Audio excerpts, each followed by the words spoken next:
C'est moi qui organise le pop-up cette année et ça me fait très plaisir d'être ici et de participer. En fait, Lumière sur d'autres formes d'art black, ça permet à des artisans comme moi et d'autres de pouvoir présenter leurs produits dans l'industrie du cinéma, donc à l'écran.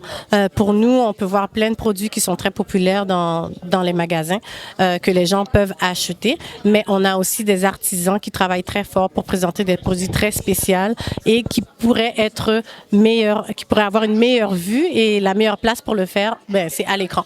Mes produits, ce sont des bougies de massage. Donc, comment ça fonctionne? Mes bougies sont faites avec du beurre de karité et de la cire de soya, ainsi que des huiles essentielles. Tout est à 100% naturel et vegan. La façon dont ça fonctionne, on allume la bougie, on la laisse fondre légèrement. Et puis, une fois qu'elle a fondu en huile, on peut le verser. J'ai une bougie avec un bec verseur qu'on peut en fait appliquer sur la peau.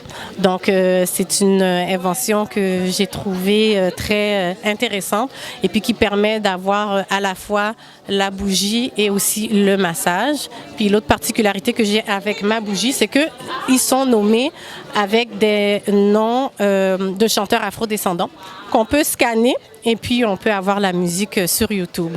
Donc vraiment, je vous encourage à les tester et venir en acheter en cadeau pour Noël. Premièrement, je trouve qu'on a une grande richesse, nous, dans la communauté noire. Et ici, à Montréal, je crois que c'est très important qu'on puisse se mettre de l'avant parce que présentement, il y a une accrudescence de cette opportunité de pouvoir partager notre culture à vraiment un large public.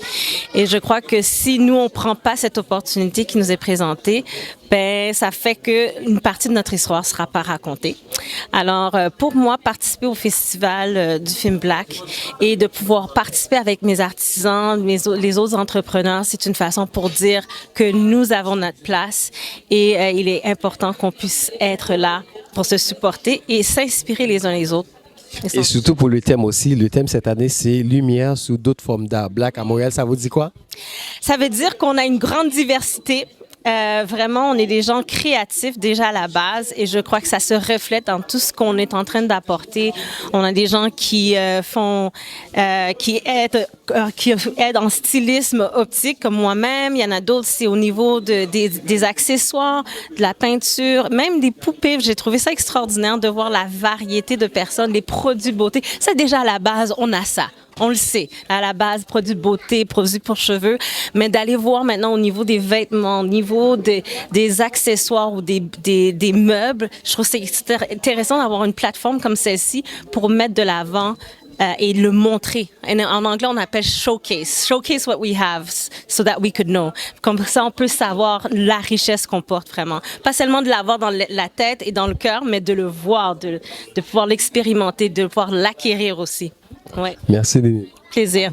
Ce qui m'a vraiment motivée, c'est justement de participer à mettre en lumière les autres formes d'art black et en particulier l'art vraiment du vêtement. Et de montrer justement que l'Afrique, que les Caraïbes ont vraiment leur place sur le marché de la mode internationale et de mettre en lumière les artistes, les stylistes, les créateurs avec lesquels je travaille. En fait, c'est en tant qu'artiste, c'est d'illuminer les formes artistiques d'afro-descendants. Donc, moi, j'ai commencé par la peinture pour ensuite me transformer dans le digital et je mets en lumière les caractères noirs qu'on peut voir d'afro-descendants et ensuite je les transforme de manière digitale sur du textile.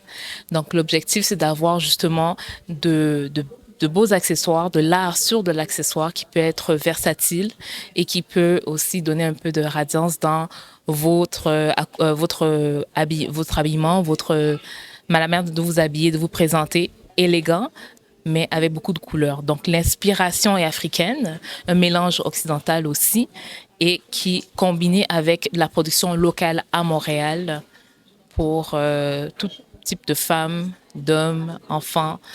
Donc, voilà ce que je fais. C'est très simple. Là où est-ce qu'on parle des afro-descendants, de leur histoire, de leur culture, je suis concernée.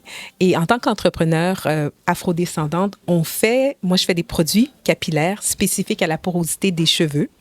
Et donc, la compagnie, ça s'appelle Mea. On a 3 volets. On offre des produits capillaires spécifiques à la porosité. On a aussi un volet éducation. Et je suis psychothérapeute, donc il y a un volet atelier de transformation. Dans notre prochain atelier le 27 octobre, j'en profite pour le dire. Mais le but, c'est quoi? C'est que cette compagnie a été créée en pensant aux afrodescendants, donc c'est au centre. Et donc, je suis concernée quand il y a des événements comme ça parce qu'on veut offrir aux personnes, à ces communautés-là, des réponses à leurs besoins. Donc, cheveux secs, cassants, information. Donc, c'est pour ça que je suis là aujourd'hui. Normalement, j'ai été contacté l'année dernière, mais je ne pouvais pas y être. Donc, parce que j'étais en déplacement pour un voyage d'affaires. Donc, cette année, je me suis dit qu'il fallait que j'y sois. Donc, le but, c'est vraiment montrer ce que nous, en tant qu'entrepreneurs, ce qu'on sait faire. Montrer ce que moi et mon équipe savons faire à travers ce qu'on propose, le jeu qu'on propose, la qualité de ce qu'on propose. Donc il est important que d'autres formes d'art black soient mises en avant pour que le monde sache que les Noirs ont du talent. Alors moi, ce qui m'a motivée tout d'abord, c'est qu'étant donné que je commence tout ce qui est design, entrepreneuriat personnel depuis moins d'1 an, j'avais aussi le goût à ce que la communauté, autant noire, autant québécoise ici à Montréal, au Canada et peu importe ailleurs, puisse découvrir un peu ce que c'est le wax et autant le découvrir, pourquoi pas aussi le porter. L'apporter à d'autres personnes et le faire découvrir dans tous les milieux, autant familial, travail, et faire en sorte que finalement le wax ne se portera finalement plus seulement en Afrique, mais partout dans le monde et notamment ici à Montréal, avec mes petites créations. Donc c'est un tissu qui vient du Congo, moi je suis originaire du Congo, et ensuite ici à la maison à Montréal, je m'amuse un peu à designer pas mal de choses, des articles autant qu'on peut porter comme mon chapeau ici, ou bien des petits accessoires pour introduire tranquillement les gens à porter de le wax, d'où le Kolata wax, qui signifie en lingala porter le wax, et Lata pour le Laetitia pour faire référence à moi, qui design le tout ici.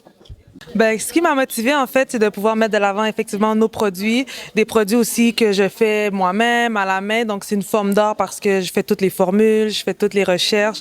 Donc, je trouve que c'est un bon endroit pour pouvoir exposer, faire connaître les produits auprès des personnes qui vont pouvoir les utiliser, qui vont être efficaces pour eux aussi.